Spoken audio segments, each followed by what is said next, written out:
Self-help for anxiety. 7-minute technique. That works instantly. My heart was racing. Couldn't breathe. Classic panic attack. Then I tried this 7-minute technique my therapist taught me. The one she said costs $200 a session to learn. It worked, and I'm about to teach it to you for free. Disclaimer. Quick disclaimer, I'm not a therapist. If you're experiencing severe anxiety or suicidal thoughts, please reach out to a mental health professional immediately. This technique is for managing anxiety symptoms, not replacing professional help. Now, here's what makes this different from breathing exercises or positive affirmations. Those can work, but they often fail when anxiety is really strong because they fight against what your brain is doing. This technique works with your anxious brain instead of against it, and that's why it's so effective. Why anxiety loops exist. First, you need to understand why anxiety spirals out of control. Your brain has an alarm system, the amygdala. Its job is to keep you safe by detecting threats.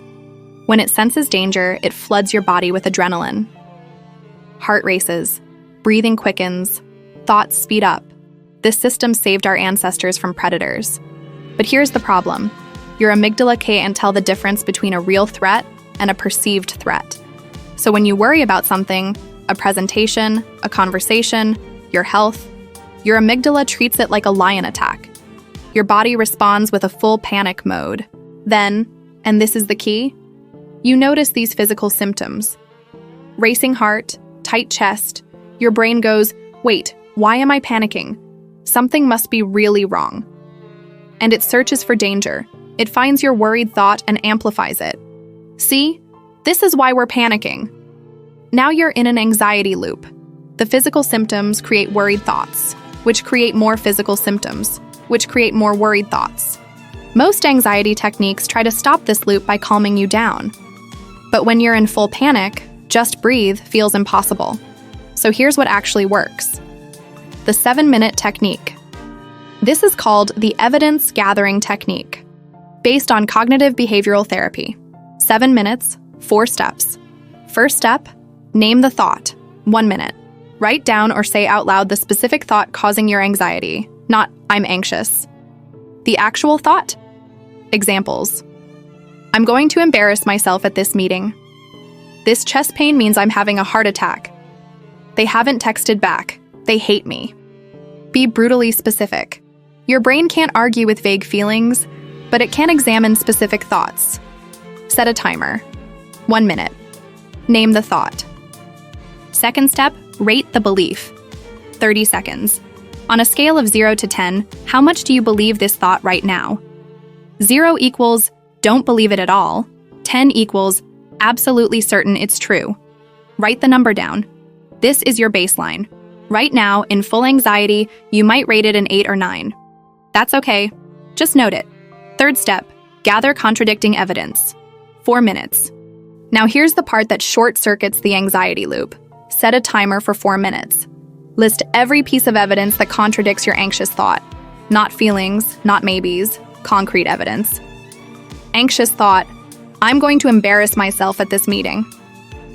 Evidence against, I've done 50 meetings before and didn't embarrass myself in 48 of them I prepared for this meeting yesterday.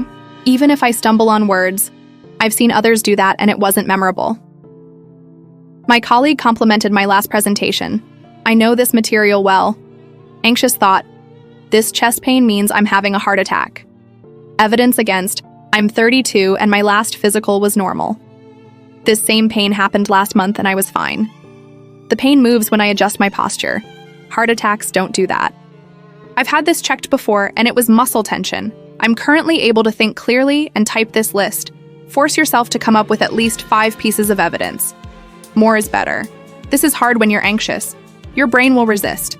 Do it anyway. Why does this work? You're manually overriding the anxiety loop.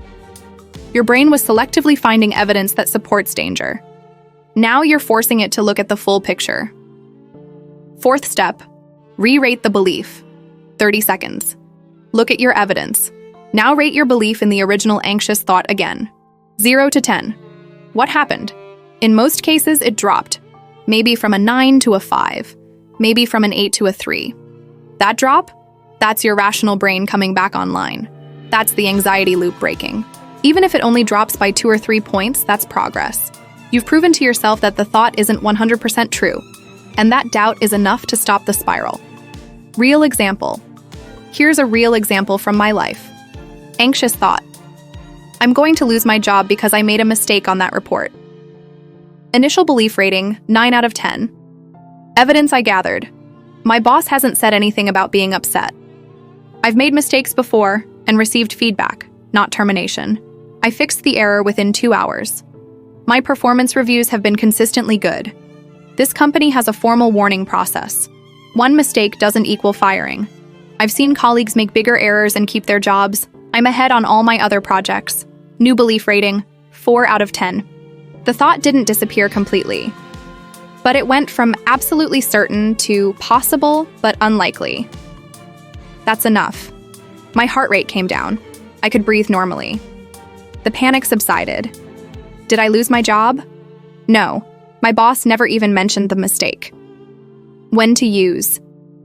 Use this technique when you're having a panic attack. Anxious thoughts are spiraling. You can't sleep due to worry before a stressful event when anxiety is building. The more you practice this, the faster it works. Eventually, your brain learns to automatically look for evidence instead of only seeing danger. Download the free anxiety toolkit in the description. It includes a worksheet version of this technique you can use anytime. Remember, anxiety lies to you. It's designed to overestimate danger. This technique teaches your brain to fact-check those lies. If this helped, subscribe and check out the next video where we cover more science-backed techniques for managing anxiety long-term. You're not broken, your brain just needs better tools. Next video will be on self-improvement tips nobody tells you. Avoid these mistakes. Kindly subscribe so that you should not miss the journey of your self-help and personal growth.